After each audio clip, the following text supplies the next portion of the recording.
Eu nem acredito que esse dia chegou. Finalmente tivemos o retorno de Grey's Anatomy, 17ª temporada lançada, mais 4ª temporada de Station 19. Os 2 primeiros episódios das 2 séries foram transmitidos juntos, teve um crossover do episódio 1 e do episódio 1 de Grey's Anatomy, então foram juntinhos. Vou contar pra vocês tudo que aconteceu, assim, tô impactada até agora, eu à noite só conseguia tremer. Se você é novo por aqui, não deixa de se inscrever no canal, curtir esse vídeo, me ajuda pra caramba, e ir comentando tudo que a gente for falando aqui embaixo. Falei de Vic? Comenta sobre a Vic o que você achou do episódio. Falei de Joe? Comenta o que você achou, pra gente ter uma linha do tempo e eu conseguir ir comentando com vocês tudo, porque eu vou responder todos os comentários. Bora então falar sobre esse retorno maravilhoso.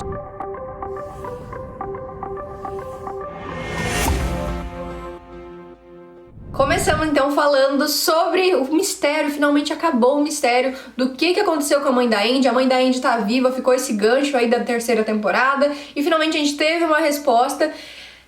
Já eu dou minha opinião, vamos começar então contando o que aconteceu. Primeiro, a primeira cena a gente vê a Andy, ela continua olhando a mãe dela chocada até que ela começa a hiperventilar. Hiperventilar é aquela coisa que você não consegue respirar num ritmo certo, você fica meio que sem ritmo pra respirar e você começa a ficar... sabe? E aí, tipo, você não consegue oxigenar sangue pro seu cérebro. É um B.O. muito grande. E ela começa a ficar assim, toda tipo, meu Deus do céu, o que está acontecendo? E a mãe dela explica finalmente o que aconteceu. Não, a gente não tem um Pruitt assassino, um Pruitt violento, um Pruitt torturador. Até a Andy pergunta, ele te torturava? Ele fez alguma coisa pra você? Porque só isso justificaria ela sumir da vida da filha. E ela toda assim, nossa, me dá uma raiva dessa mulher, velho. Porque a princípio ela fica com a boca fechada, a Andy lá passando mal, a tia dela tentando ali acalmar a menina, e ela assim, com aquela cara de songa. Então me dá muita raiva. Aí a Andy sai, vai embora, vai ali pro estacionamento, e a tia dela convence ela a voltar pra poder...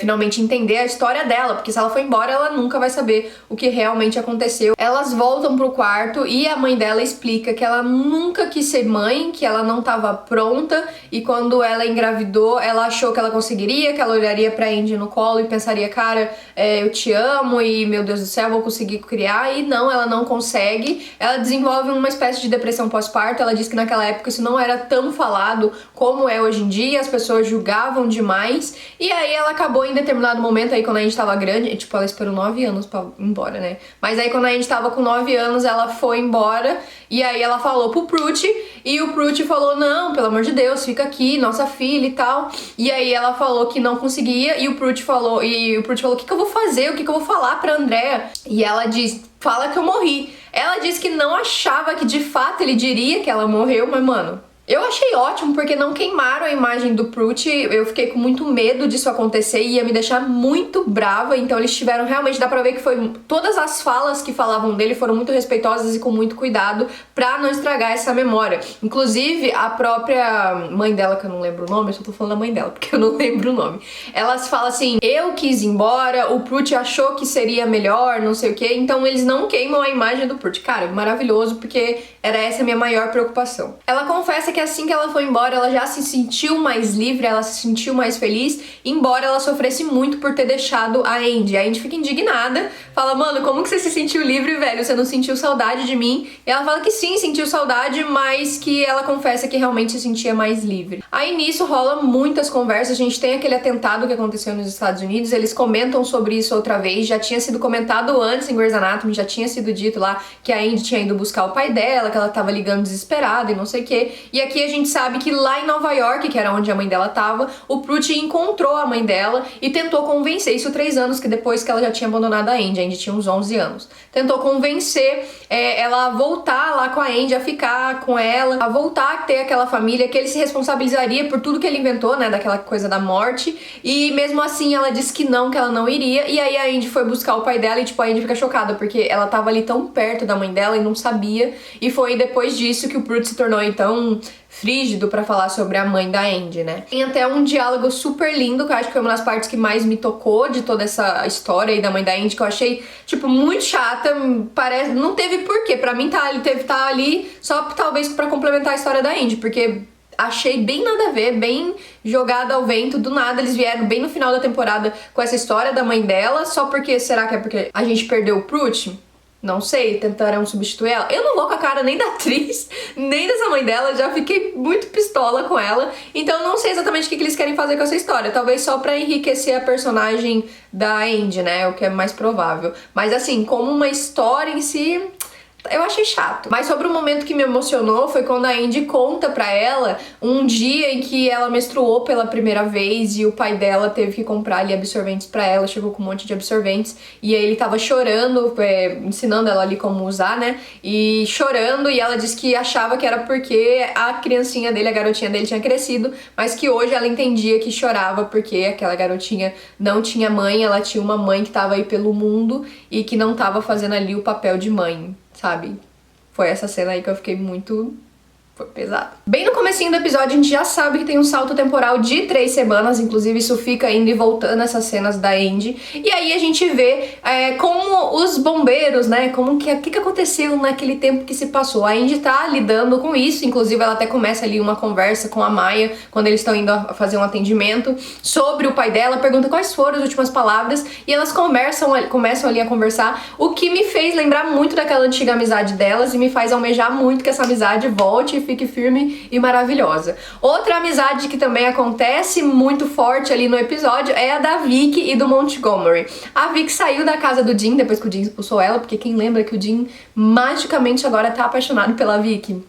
Pois é. E aí ela tá lá na casa do Monte, o Monte no começo do episódio fica: ai, você tem que sair de lá, é temporário, tá? E todo mundo fica expulsando a Vicky, coitada. Todo lugar que ela vai, ninguém quer ela. Tudo isso acontece num chamado de alguns adolescentes que tiveram o carro quebrado ali numa estrada. E aí quando eles vão lá ajudar, porque um desses adolescentes se queimou tentando arrumar o carro, eles vão lá, faz o curativo e tal, e vão embora. Um pouquinho depois que eles saíram de lá, eles recebem um chamado falando que o carro explodiu. Eles voltam lá e tá tipo tudo um caos, o carro pegando fogo, todo mundo machucado, o pessoal saiu correndo, porque tava com medo, né, porque afinal a gente tava de quarentena, teoricamente ainda estamos, né, mas naquela época os Estados Unidos tava super de quarentena, você não podia sair, eles queriam fazer tipo uma festinha clandestina, então aí eles ficaram com medo e vazaram. Meu, o B.O. é tão grande, velho.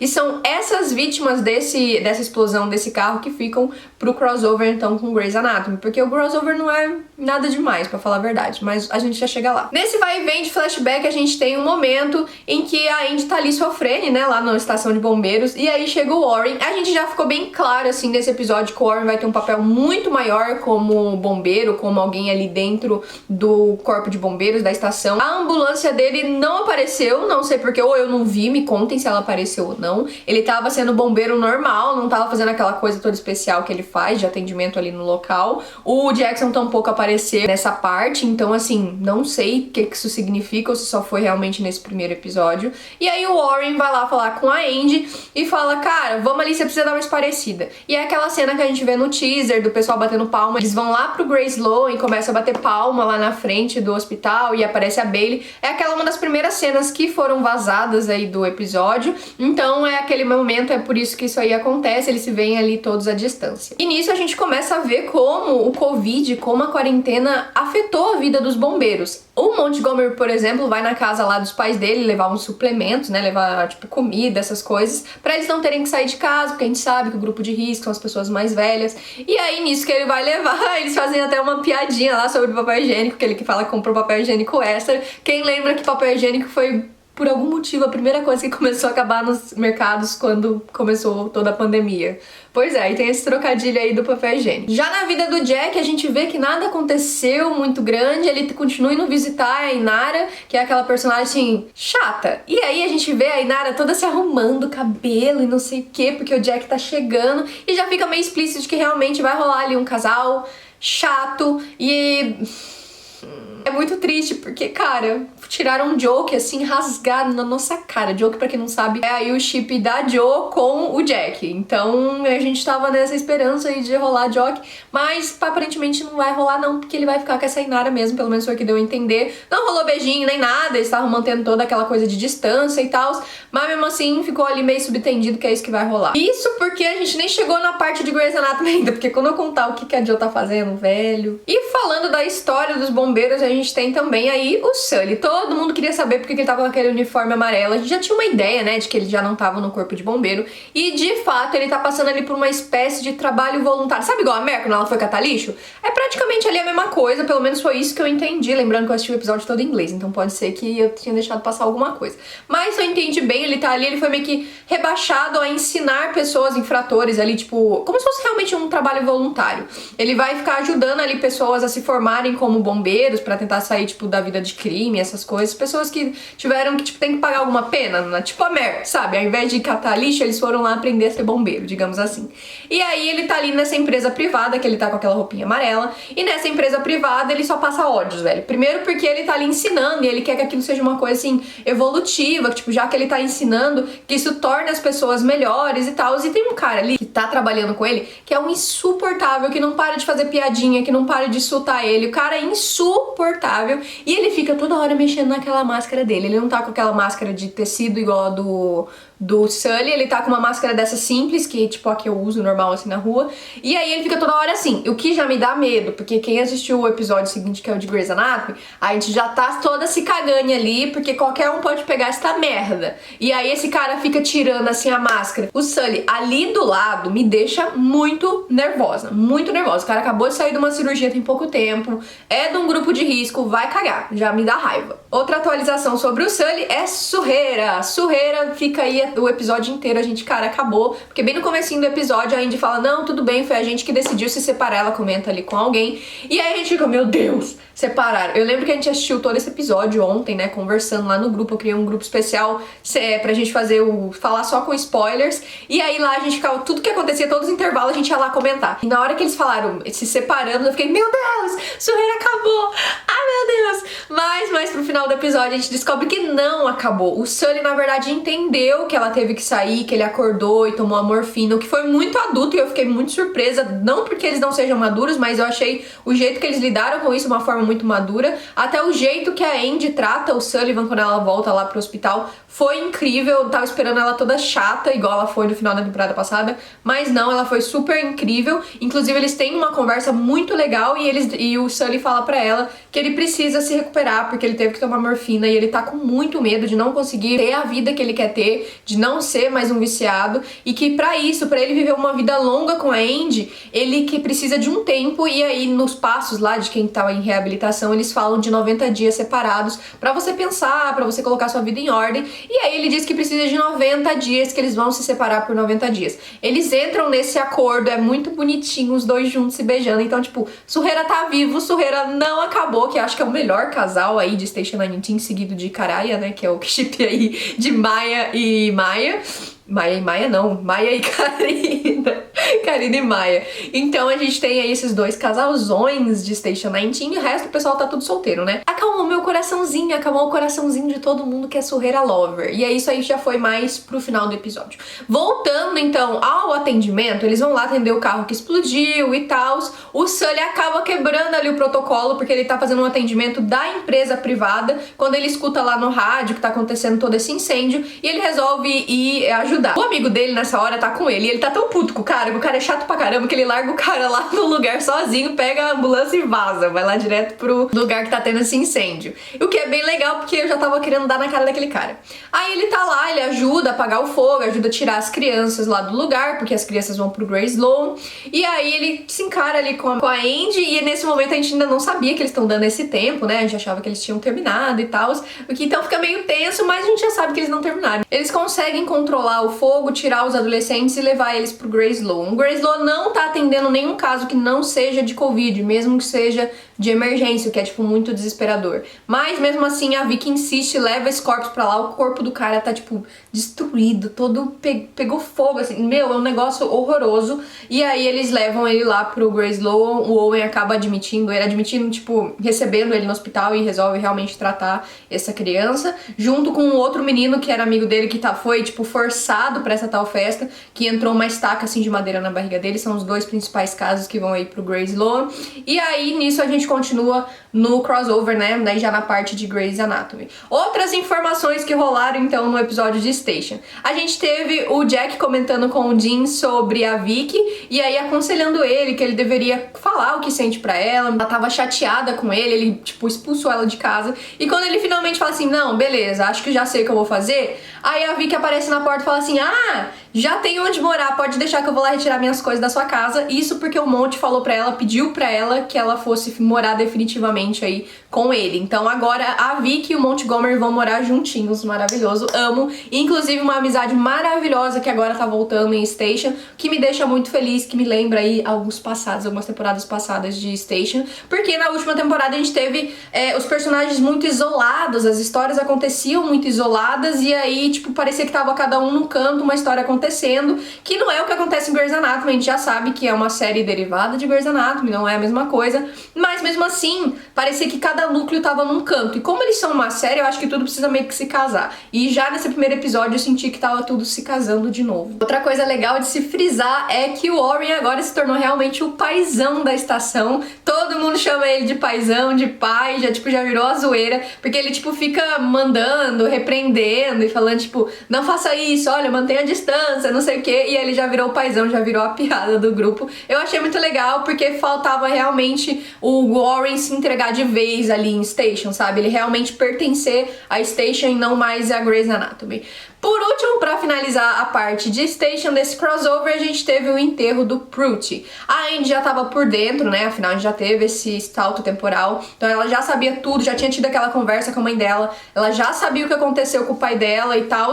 E é muito lindo o discurso. Eu achei que eu não ia chorar nada, mas aí começou todo mundo a chorar lá da estação. Aí eu fiquei, tipo, levemente emocionada. Contaram, ela falou que o pai dela foi o orgulho dela, que tudo que ela é hoje é por conta do pai dela. E até na morte dele, ele se sacrificou pela última vez pra salvar ela, que é lindo demais. E que ele deixou uma outra família, mesmo que ela nunca tenha tido uma grande família, ele deixou uma outra família, montou uma família que é mais do que se fosse uma família de sangue pra ela, que é aí o pessoal da estação. E tipo, foi muito fofinho, achei lindo. O enterro, né, ali aquela coisa deles ficarem falando, né, alguma coisa sobre a pessoa que morreu, foi online, então todo mundo que queria ver, porque sempre que algum bombeiro morre, eles fazem um grande enterro, né, aquela coisa, todo mundo vir bem vestido com aquelas roupinhas de oficial e, tipo, eles coisam armas, assim, é bem legal, é bem bonito, e aí como a gente tava em quarentena, isso não rolou, e aí foi online. E fora o pessoal da estação, então, tava sendo transmitido ali com o celular pra todo mundo ver, inclusive aparece a tia dela assistindo, a mãe dela assistindo, dos amigos do pai dela assistindo, e tipo, é triste, mas cara, toda vez que eu vejo a cara da mãe dela, me dá um ranço, me dá um negócio ruim, olha, não gosto, não fui com a cara dela não. Foi basicamente isso que rolou em Station 19, me conta se eu esqueci alguma coisa, comenta aqui embaixo, vou responder todo mundo e chegamos na parte de Grey's Anatomy. A primeira parte do episódio começa com a Mare em uma praia, ela tá com uma roupinha linda, tudo parece meio paz, assim, tudo meio branco, tudo bem bonito, e na hora que eu vi eu gritei, a Mare tá com Covid. Na hora que eu vi eu falei, Mare tá com Covid, conseguiu pegar, filha da puta. Aí ela acorda, aí você fala, não, foi um sonho. Inclusive, como eu falei, a gente tava conversando no grupo e eu falei, meu Deus, a Mare pegou o Covid, tenho certeza. Aí todo mundo, não, era um sonho, porque ela acorda em seguida e tal. Falei, mano, essa menina pegou o Covid, mas tá bom. Aí começa toda a sessão de flashbacks. Em Grey's Anatomy também tá rolando esse esquema de salto temporal, volta pra trás, salto temporal, volta pra trás. E cara, assim, não é por nada não, mas eu acertei tanta coisa dessa temporada que, tipo, tô me sentindo a própria mãe de Ná. Começamos então com o que eu mais queria saber, que era o DeLuca. O DeLuca não tá trabalhando mais, ele tá ali, tipo, dando um tempo, isso no tempo atual. A Karina tá bem puta com a Meredith, porque a Meredith forçou ele a trabalhar, e a gente fica, gente, como que a Meredith forçou ele a trabalhar? Mais pra frente a gente entende tudo que aconteceu. Lembra aquela menina que foi vítima de sequestro, que eu tava muito preocupada, achando que eles não iam mais falar sobre, mas queria muito que isso acontecesse? Que o DeLuca lá viu que era o tráfico humano, e aí todo mundo ficou, não, você tá ficando louco, fizeram a corrente pra pegar ele lá, foi tipo mó vergonhoso, e na verdade ele tava certo. Aí nisso ele tá num quartinho com a Karina brilhou nesse episódio, apareceu muito mais, se destacou realmente em Grey's Anatomy, e aí chega a Bailey e fala, olha, lembra aquele caso da menina e papapá? Então, realmente você tava certo, ela tá aqui, mas ela só confia em você. A Karina fica full pistola, fala, mano, vocês não estão vendo que o cara tá aqui todo ferrado, meu, parece que tem que desenhar pra vocês que o meu irmão não está bem e mesmo assim vocês querem que ele trabalhe. Meu, ela fica muito brava. A Karina no primeiro episódio é só full pistola com todo mundo. E eu achei ótimo porque realmente ela apareceu muito mais nesse primeiro episódio, porque todo mundo sabe que eu gosto muito da Karina. Na verdade, eu gosto muito dos irmãos DeLuca, né? Porque eu tenho uma paixão assim pelo DeLuca que eu nem sei explicar. Aí nisso o DeLuca decide que vai lá sim ajudar a menina, que vai lá sim ver a menina, mesmo estando naquele momento ali de colapso, né? A gente sabe que realmente ele é bipolar. Não explicaram tão a fundo como que foi o diagnóstico, a gente só viu algumas cenas. A gente viu mais pra frente o DeLuca conversando com a Grey, com a Bailey, com o Weber, mas deixa isso aí para daqui a pouco, deixa eu explicar então a questão da menina. Então ele vai lá com ela e ele descobre que ela foi pega ali por essa mulher, que ela começou a seguir, ela se dizia fotógrafa, começou a seguir ela no Snapchat, e aí queria que ela fosse modelo dela, porque ela se dizia fotógrafa. Os pais dela não queriam, e aí ela fugiu pra encontrar essa mulher, pelo menos foi isso que eu entendi, e aí acabou que a mulher sequestrou ela, e aconteceu tudo isso. Ela ficou 2 anos com essa mulher, então ela tava desaparecida há 2 anos, e ela comenta alguma coisa sobre a irmã dela que eu não entendi direito, e mais pra frente a irmã dela aparece, é quem vem aí ver ela. Ela diz que não contou antes, ela pede desculpa pro DeLuca. DeLuca, príncipe maravilhoso, tá muito perfeito nessa cena. Ela pede desculpa pra ele e fala que não conseguiu contar a verdade porque a mulher tava ameaçando ela, falando que ia matar ela e que se ela contasse pra alguém ela ia pegar a irmã dela, então por isso que ela não contou nada. E ela só conseguiu sair daquela coisa, dessa situação toda, quando ela ficou mais doente, porque ela foi embora do hospital ainda doente, e aí a mulher deixou ela na estrada, falou que ela já não era mais útil pra ela. E ela tava com o nome do hospital na cabeça e por isso que ela voltou ali pro Grace Lu. Muito que bem. Falando então do final aí do DeLuca, o DeLuca aparece já como atendente. Gente, lembra que eu cantei essa bola? Eu falei, cara, ele tá no último ano, ele vai ser atendente? Já aparece com a roupinha azul. Isso pode ser por 2 fatores, porque de fato ele já tava ali pra se tornar atendente e porque também a gente sabe que nos Estados Unidos a maioria do pessoal que tava ali como residente foi formado, né, foi adiantado ali essa formação deles pra eles ajudarem todo no combate do Covid. Então pode ser os 2 motivos, pode ser um motivo ou outro, mas anyway, está ali DeLuca com a roupinha de atendente, eu achei maravilhoso. E aí quando ele aparece com a roupinha de atendente, ele já tá com outra postura. Fica subentendido que ele passou por um tratamento, que ele tá se medicando, e nisso a Mer ficou o episódio inteiro tentando ligar pra ele, e ela liga e dava a caixa postal e aparece o DeLuca lá deitado, jogado numa bagunça assim, dormindo. E nesse momento eu fiquei muito desesperada, eu falei, cara, ele tá mal ainda, fiquei puta já. E não, quando ele aparece ele fala, a médica, você mesma me falou que eu preciso dormir e tal, eu não atendi o telefone porque eu não vi, eu tava dormindo. E a Mer fica full pistola com ele, olha, você não pode, no meio de tudo isso que tá acontecendo, você não pode sumir e não atender o telefone e tal. Aí ele pede desculpa.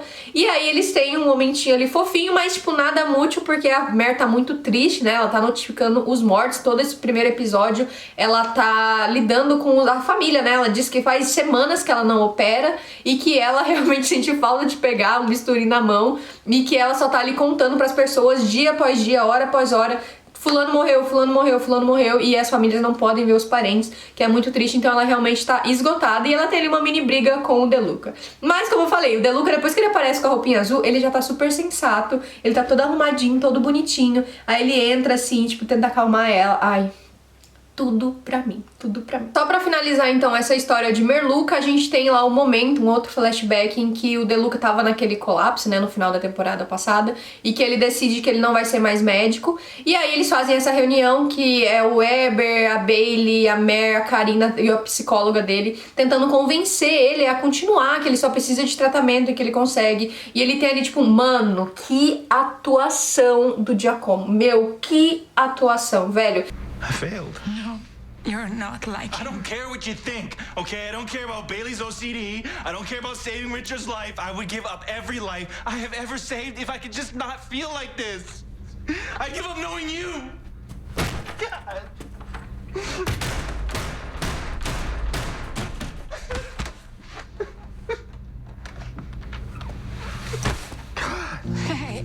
Eu exijo um M pra ele, porque se Jackson pode ser nomeado à premiação, sendo que não fez nada na temporada passada, eu exijo que ele mereça, pelo menos seja indicado, e a gente vai votar pra ele ganhar. Ou pelo menos um Choice Awards. Porque, meu, que atuação, velho, ele se jogando na porta, ele nervoso, ele tenso, meu, que atuação. Num primeiro momento ele disse que não quer voltar, que era a única coisa que ele tinha controle era sobre a carreira dele, que ele nunca seria igual ao pai dele, e agora ele tá igual ao pai dele. Todo mundo tenta conformar ele, o Eber diz, cara, você me salvou, você salvou minha vida. A Mer fala, eu tô aqui por você, eu vou te ajudar. A Karina a mesma coisa, a psicóloga tá ali. A Bailey diz, a gente vai te dar todo o suporte. E aí ele começa ali a entrar, tipo, mano, eu não tô nem aí que eu salvei sua vida, eu não tô nem aí, eu preferia nem te conhecer, fala pra Mer. Eu preferia nem te conhecer. Ele fala um monte de coisa pra todo mundo. Fala assim, eu não tô nem aí se você vai me ajudar ou não. Eu troco tudo isso por só não ter essa doença, velho. É isso que eu falei realmente dessa atuação. E a gente vê que ele tá em vários picos de humor, porque ele tá gritando uma hora e outra hora ele tá triste, e de repente ele começa a chorar e fica muito bravo. Então realmente ele tá meio desequilibrado. E quando a gente aparece, ele já com a... Início ele tá com aquela roupinha azul claro, né? E aí quando ele aparece com a roupinha azul escura, ele já tá todo zen, então ele já tá dormindo de boa, igual ele mesmo falou, tá se medicando, que eu achei maravilhoso. Só vou falar de Deluca nesse vídeo, mas assim, esperei muito por esse momento e esse momento é todo meu. Aliás, todo meu não, né? Todo nosso. Quem é fã de Merluca, ó, toca aqui. Falando sobre a ambientação de Grace, além do hospital, eles montaram aquelas barraquinhas que ficaram bem famosas. Se você pesquisar na internet, você vai ver que eram várias barraquinhas de proteção que ficaram fora do hospital pra que ficasse ali os parentes, né? Ou as pessoas ficassem, tipo, não entrassem no hospital mesmo, porque não podia, toda essa coisa da contaminação e tal. E aí a gente tem toda uma nova organização. A gente tem até um cara que fala assim, olha, eu não vou entrar no hospital se eu for atendido por um médico chinês. Aí o Pérez, mano, eu tô apaixonada por esse personagem. Quando ele entrou na temporada passada, eu fiquei tipo, ai, não vou gostar. Não gosto quando entra interno novo, eu fico sempre, dói meu coração. Mas tipo, nessa temporada, nesse primeiro episódio, ele já tá maravilhoso. Ele olha assim e fala assim, ah é? Então você pode pegar essa linha aqui pra você ir pro hospital, ou você pega essa outra linha aqui e vai pra casa ficar doente lá, porque... xenofóbicos não passarão. E aí ele fala, não, então tá bom, eu vou pro hospital. Tipo, já dá um corte nele. Tem até uma outra cena mais pra frente que tá rolando uma outra coisa. E aí ele também fala assim pro Eber, ai, você é tipo tudo, Mara. Sei lá, ele fala alguma coisa assim que é muito engraçada, velho. Amei. Muito bom. Cara, eu não sei quantas vezes eu falei isso ontem lá no grupo, porque tudo que aconteceu nesse episódio foi muito bom. E, mano, no episódio 2, então, nem se fala. Mas o episódio 2 vai ser um vídeo à parte. Agora vamos falar só dos episódios 1. E já que a gente falou do Eber, o Eber tá voltando ali a trabalhar, tá tentando se adaptar de novo à rotina, ele já fez a cirurgia, já passou um tempo desde tudo aquilo que aconteceu na temporada passada, e agora ele tá tentando voltar pro hospital pra ajudar. A Bailey fica tipo, mano, lê os protocolos, vai ler, porque nada é igual quando era antes, para de se iludir, tá tudo diferente, e fica ali batendo nessa tecla. Até que o Eber fica puto, fala assim, mano, eu te ensinei tudo que você sabe, caramba, para de ser louca, você é chefe porque eu te tornei uma boa chefe, não sei o que lá. E aí a Bailey dá uma estourada e fala assim, querido, você tem que aprender essa merda, porque você tá no grupo de risco, tudo mudou, não sei o que. E a gente vê aquela amizade deles linda de novo, que é, meu, intocável, intacta, não mexa com a amizade dos dois, porque olha... Toda hora os dois tretando já tá me tirando a paciência. No Clube da Série a gente tá revendo a 10ª temporada, por isso que eu tô falando. Já tão ali tretando, já tô... Não quero. Para de botar meus dois melhores amigos aí... tretando, me dá raiva. Então eles têm essa conversa, a gente entende então que a Bailey só tá preocupada por ele e tal, o que faz com que o Richard fique puta, que ele fala assim, mano, eu tô tentando te dar uma boa notícia o dia inteiro e você não tá nem aí. A Bailey no começo do episódio tinha mostrado uma máquina que ela desinfecta o local, ela para e ela solta um tipo de luz UV que desinfecta a sala que ela tá, é uma máquina assim grande assim, e ela desinfecta o lugar. E aí a ideia que o Richard teve é porque eles não estão tendo máscaras o suficiente, estão jogando fora as máscaras, né, e aí não tem, afinal máscara é descartável, e aí não tem mais pra repor porque não chega máscara. E criou esse sistema dessas máscaras, essas que são mais de algodão, sabe, eles colocam lá depois que usam e essa máquina desinfecta essas máscaras pra que possam ser reutilizadas. Tem uma cena mais pra frente do Comer, que acho que se eu não me engano é no comecinho do 2º episódio, com ele mostrando a máscara dele que já tá toda desmanchando, tipo, mesmo com essa solução, ainda assim as máscaras já estão, tipo, no limite. E falando em máscaras, a gente tem também aquela cena do Tom batendo, né, lá nas caixas. Isso aconteceu porque o Tom nesse episódio não teve nenhuma interação com a Ted, o que me deixa meio sem entender nada. A gente não teve nenhuma revelação nesse primeiro episódio sobre Ted e Owen, a gente não sabe o que rolou. Inclusive a Melik também não apareceu, só aparece no episódio 2. E aí nesse primeiro episódio, então, a gente vê o Tom sem interação nenhuma com a Ted e a gente fica, cara, o que aconteceu? A gente não sabe, a gente só vai entender melhor então no episódio seguinte. E aí o Tom tá todo meio estranho, estranho, já desde o começo do episódio. Ele tá com o cabelo bagunçado, ele tá falando de um jeito estranho com as pessoas, ele tá andando com um taco de golfe, assim, só pra, tipo, dar a distância de 6 passos das pessoas, ele fica, tipo, toda hora fazendo assim. E ele tá meio chato, ele tá meio estranho. Desde a primeira cena que ele aparece, eu já achei ele meio estranho. E aí ele anda com esse taco, e quando finalmente chegam os suprimentos, né, que são aquelas batinhas, as luvas, as máscaras, todo mundo fica feliz, vai lá receber, que é então aquela cena das caixas. E aí eles vão lá abrindo as caixas e eles descobrem que não tem luvas e não tem máscara, só tem as batas, né, aquelas que são descartáveis. E tipo, isso não adianta em nada, porque as batas eles já tinham, não era o que tava faltando, o que tava faltando é máscara. E aí é o que leva ele a ficar puto e bater nas caixas lá, que não tinha máscara, não tinha luva. E aí, nesse momento que ele tá muito puto, a máscara dele sai. Na hora eu já percebi, tipo, acho que todo mundo percebeu, né? A máscara dele escorrega assim pra baixo, mostrando o nariz. E aí ele puto começa a se segurar assim na corrente que tem ali do lado. E a ênfase já vai na corrente. Ou seja, a gente já viu uma cena dele com roupinha de médico, vazou, de paciente, vazou aí esses dias atrás. A gente não apareceu nem no episódio 1 nem no 2 isso, mas a gente já sabe então que ele com certeza contraiu Covid. Dá um ênfase nele segurando na corrente. Eu não tenho dúvidas que ele contraiu Covid, porque realmente dá ênfase nele segurando a corrente e dá a cara dele sem a máscara, então com certeza ele vai tacou na cara. E o que me dá medo é saber até onde vai isso, porque se ele pegou e ele, sei lá, no próximo episódio ele ainda não falou que ele está doente, né? Então no próximo episódio ele pode ainda ver muita gente, tocar em muita gente, então pode dar muita merda ainda. Se ele já se contagiou, o que impede caso ele fique com a Ted? O que eu não acho que vai acontecer depois dos acontecimentos do segundo episódio. Mas pera. Então esperamos pra ver como que vai ser o desenrolar do Tom aí com essa doença e pra quantas pessoas que ele vai passar, porque eu também não duvido que ele vai passar aí pra uma galera. E o que a Ted e o Owen estão se estranhando, a gente tem a Meg e o Winston sendo maravilhosos e eu já tô shippando muito. Desde que ele apareceu a primeira vez eu já tava shippando pra caramba, mas depois de ver o jeito que foi a relação dele nesses 2 episódios dessa premiere, eu já tô, tipo, muito mais shippando, tipo, muito. Eles são muito fofinhos, eles começam ali umas primeiras cenas, inclusive, do episódio, se falando via FaceTime, e aí ele tá lá em outro estado, ele ainda tá trabalhando lá, ela tá trabalhando no Grace Low, e aí o Jackson tá atrás dela, assim, e ele escuta no final da chamada, inclusive foi aqui uma chamada muito fofa, o cara falando, ai, te amo, e aí ele fica, nossa, vocês já estão falando eu te amo, e aí ela olha pra ele e fala assim, nossa, por que você não cuida da sua vida? Porque você tá falando aqui de mim? Mas e a Vicky? E aí ele já cala a boca na hora, e a gente tem um flashback da Vicky. Jackson ligou pra Vicky, isso num flashback, falando pra ela ir pra casa dele. E nisso, ela acha que é pra, tipo, ter uma coisa ali, tipo, encontro, né? E na real, ele montou uma coisa mó bonitinha pra ela conhecer a Harriet. E finalmente, a Harriet apareceu, velho. A desaparecida apareceu. Finalmente a gente viu de novo a nenenzinha dele, da April. E aí ela aparece, tipo, com uma roupa, assim, um casacão. E aí ela faz assim, E aí ela, antes de ver que a bebê tá no colo dele, e toda peladona, né? Enfim, aí ela inventa um negócio, meu, que vergonha alheia. Ela fala que não tá pronta pra ser uma stepmom, que é tipo uma mãe substituta, e que ela não foi muito cedo, ela não tava preparada. Enfim, eles terminam, e é assim que acabou Jackson e Vicky. Foi tão bosta que eu fiquei tipo...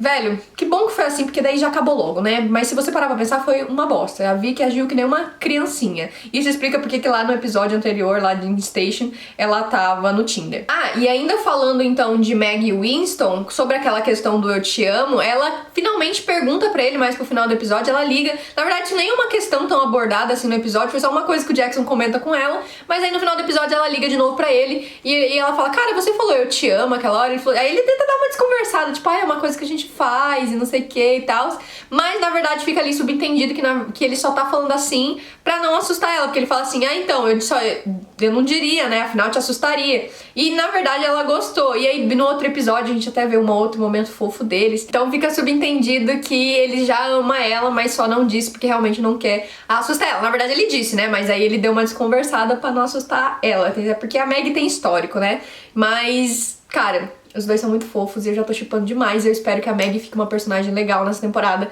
porque quando ela começou a se recuperar, ficar legal de novo, na temporada passada ela foi um porre. Então espero que isso não volte a acontecer. E pelo caminho que a gente veio nesses 2 episódios que estrearam, parece que não vai rolar não. Parece que realmente ela vai estar uma gente fina, gente boa, e a gente vai gostar dela. E aí, falando de Jackson, eu preciso até de um ar pra contar pra vocês o que fizeram com o Jackson.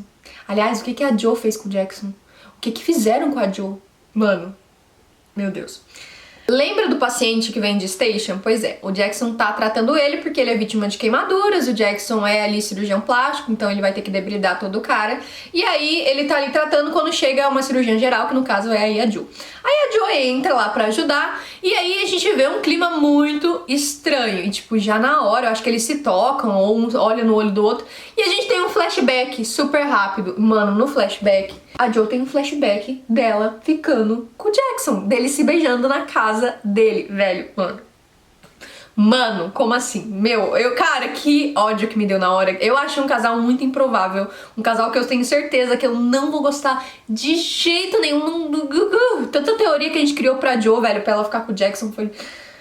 Ai, quem lembra que a Ellen Pompeo tinha liberado aí um pequeno spoiler falando de um novo casal que a gente ia amar, odiar? Pois é, achamos que é aí então Jo e Jackson, mas realmente nesse momento pode só me surpreender muito, mas nesse momento eu não estou gostando nada, assim, tipo, nada. Com esse relacionamento a gente pode ter o retorno triunfal aí do Jackson pra Grey's Anatomy, finalmente a gente tem uma grande aparição do Jackson, o Jackson voltasse a alguém, e aí toda aquela teoria de que ele sairia seria em vão, ou então pode ser que realmente seja só uma coisa igual foi mostrado no episódio. Mais pra frente a gente viu que ela pede pro Jackson pra ele transar com ela, porque ela já não confia mais em ninguém, depois que o cara... Inclusive a Jo, na verdade, a gente queria que ela fosse uma guerreira, batalhadora, heroína, mas nesses 2 primeiros episódios a gente só viu que ela ainda tá na fossa, ela ainda não superou o Karev, ela ainda tá se sentindo mal, não tem nada de libertadora, de liberdade, o tempo passou, mas ela continua a mesma coisa. Então foi decepcionante pra mim saber que ela continua na mesma. Então ela chegou no Jackson e falou, cara, então, eu te proponho que a gente fique uma noite só pra eu conseguir criar confiança de sair com outros caras, porque eu tô me sentindo um lixo, e eu tenho medo de ficar com alguém, e como é que eu vou saber que ela não vai me esfaquear enquanto eu tô dormindo? Tipo, ela tá ali traumatizada. Eu achei um pouquinho forçado, tipo, desde ela ir pedir pro Jackson, porque tudo bem que o Jackson é um dos poucos solteiros ali, mas ela ir pedir pro Jackson eu achei muito bizarro, assim, muito bizarro, ainda mais considerando que o Jackson já foi namorado da melhor amiga dela, da Edwards, então pode ser que elas não sejam melhores amigas agora? Pode, mas mesmo assim é um pouco estranho. Então pra mim ficou tudo um pouco forçado demais. E mais forçado ainda foi que o Jackson aceitou, então tipo... Foi muito estranho. Então eles acabam se encontrando na casa do Jackson, e quando ela chega, o Jackson preparou uma coisa fofinha, tá tocando jazz, tem comida romântica, e ela começa a zombar do Jackson, falando, mano, isso aqui não é um encontro, cara, e começa a dar risada, e ela olha todo o apartamento dele e fala assim, mano, eu nunca namorei, eu nunca saí com o cara rico, tipo, os médicos são ricos, mas você tem, tipo, coleção de obra de arte, sabe, você é muito rico, e aí começam a se zoar, e quando ela vai finalmente pra, tipo, tá, vamos ter um climinha, vai pra cima dele, ela começa a chorar enquanto beija ele, é tipo, meio... É muita vergonha ali. Mas graças a Deus foi assim, né? Porque aí não tem casal. Pelo menos nesse episódio. Porque eu acho que nos próximos vai acabar rolando sim. Eu acho que eles vão tentar jogar esse casal goela abaixo, assim, da gente. Sempre tem que ter um casal que a gente não gosta, né? Toda temporada. Mesmo que tudo corra bem, sempre tem que ter alguma coisa. Embora, né, não tenha rolado aí nesses 2 episódios, eu acho que aí no próximo vai rolar sim. Eu acho que vão acabar... voltando sempre nesse casal. Então, voltando pros tempos atuais, em que depois ela acaba encontrando o Jackson de novo, porque eles estão tratando essa paciente, e aí o Jackson fala, cara, o que eu fiz de errado? Porque, mano, eu não fiz nada errado. E aí ela fala assim, não, você não fez nada errado, eu não tô brava com você. Isso é mais pro final do episódio, né? Ela fala, não tô brava com você, eu só tô envergonhada, porque, cara, eu fui lá na sua casa, tudo que eu fiz, pedi pra você, ainda assim eu fiquei chorando na sua boca, então, na verdade eu tô envergonhada de te ver e tal, enfim. E aí eles conseguem conversar e fica tipo, não, tá de boa, tá de boa. E eles ficam de boa, mas, mano, eu não sei, pode ter sido que esse casal aí, essa primeira cena, tenha sido só pra gente ficar impactado e ficar com força de ódios e que nunca vai acontecer nada, o que a gente torce, porque daí foi engraçado, aí vou concordar que eu adorei, mas se a partir disso começar uma faísquinha pros dois serem um casal, aí eu já não sei se eu vou gostar, na verdade... Eu acho que ninguém vai gostar, então... A cena da Jo chorando enquanto beija o Jackson, me lembrou muito a Grey e o George lá acho que na segunda ou na terceira temporada, quando o George finalmente se declara pra ela, e aí eles vão ficar aí, enquanto eles estão transando lá, ela chora, então me lembrou muito. Acho que já foi nessa intenção mesmo, pra gente ficar nesse sentimento meio nostálgico. Eu acho que a ideia já foi mesmo essa. E aí, o que mais tá rolando? A gente também teve Ted Owen, e Ted Owen, o que mostrou basicamente nesse episódio, é que a Ted foi levar uma ficha, acho que pra uma enfermeira, pra alguém que tava ali, dele. E a mulher falou, ai, larga aí. Aí chegou o Owen fazendo a mesma coisa. Ela falou assim, nossa, Owen, pode deixar aqui, eu vou olhar com urgência pra você. Como tá as crianças? Então a gente já viu que, na verdade, a Ted virou chacota quando o Weber volta. Ele pergunta pra Bailey, fala, nossa... o que aconteceu, é verdade que o Owen escutou um áudio, né, lá na cirurgia e tal. Aí a Bailey fala, e pá, e começam a dar risada. A Ted fica toda sem graça, assim. Então, tipo, a Ted virou chacota, mas a gente ainda não tem a explicação do que aconteceu nesse episódio. A gente só vai ter aí no 2 sobre o que aconteceu com a Ted e o Owen. A Meredith não tem um grande papel nesse primeiro episódio. Ela aparece bastante, ela informa bastante mortes pra todo mundo. Ela tá bem presente no episódio, mas com ela mesmo não acontece grandes coisas, ela só tá ali declarando mortes e tal. E tem aquela pequena cena lá com o DeLuca, mas também é pouca coisa, fica tudo mais aí pro próximo episódio. Mas a única coisa que a gente sabe é que ela tá realmente já exausta e muito cansada de tudo que tá acontecendo. E, bom, eu acho que foi perfeito mesmo eles terem lançado 2 episódios na Premiere, porque faz sentido. Se tivesse sido lançado só o primeiro, eu acho que estaria todo mundo emputecido até agora. E o final do segundo episódio casou muito com o primeiro episódio, então precisava que fossem 2 episódios juntos. Se tivesse sido lançado só esse primeiro, eu acho que estaria todo mundo puto que não apareceu a Melink, não contou a história do Owen, da Ted, o que aconteceu, ficou tudo pro segundo episódio. Esses 2 temas principais ficaram aí pro segundo episódio. Então acho que todo mundo ficaria muito bravo. Então ter 2 episódios foi essencial para que as histórias não ficassem corridas e que pra Grace também tivesse aí esse super hype, porque se tivesse sido só esse primeiro episódio, mano, só dava Grey's Anatomy de madrugada, velho, só falavam-se disso, todas as páginas, até página de fofoca falando de Grey's Anatomy. Então se tivesse sido lançado só um episódio, sem o baque do final do segundo episódio, que você já deve ter tomado esse spoiler, com certeza não seria a mesma coisa. Foi uma jogada de mestre, o jeito que as histórias foram trabalhadas, eu gostei de todas, até mesmo da Joy e do Jackson, achei engraçado o jeito que eles contaram. No começo eu fiquei tipo, não acredito que eles estão fazendo isso, mas depois que explicaram a história eu gostei muito. Todas as histórias eu gostei, todas, desde a do Winston, desde a como eu disse, Joy Jack não, meu sonho, né? Joey Jackson, então, tipo, da Meredith, do DeLuca, então tudo foi incrível, eu gostei demais, eu achei a qualidade, assim, impressionante. Velho, tô até agora assim no chão. Eu fui dormir ontem, que meu cérebro não parava de trabalhar só pensando nessa análise. Inclusive tô muito ansiosa por todas as próximas. E cara, gostei muito dos 2 episódios. Vou falar agora sobre o episódio 2 num vídeo que vai sair daqui a pouquinho. Se você tá assistindo agora, na hora que eu lancei esse vídeo, daqui a pouquinho vai sair o vídeo sobre o segundo episódio de Grey's Anatomy. Esse foi o resumão, então, do primeiro episódio de Station 19 e do primeiro episódio de Grey's Anatomy. Não deixa de curtir esse vídeo, comentar muito, me ajuda demais, me dá muita motivação pra voltar aqui e fazer análise de todos os episódios da temporada de Station e de Grey's Anatomy. Então, mano, curte muito esse vídeo, compartilha com seu amigo, não deixa de comentar pra caramba, vou responder todo mundo pra gente ficar papeando. E espera que daqui a pouquinho aqui no canal, daqui umas 2, 3 horinhas, já tem análise e resumão do episódio 2. É isso, um beijo no seu coração, me conta o que você achou do episódio, cara, meu Deus do céu. Até daqui a pouquinho, tchau!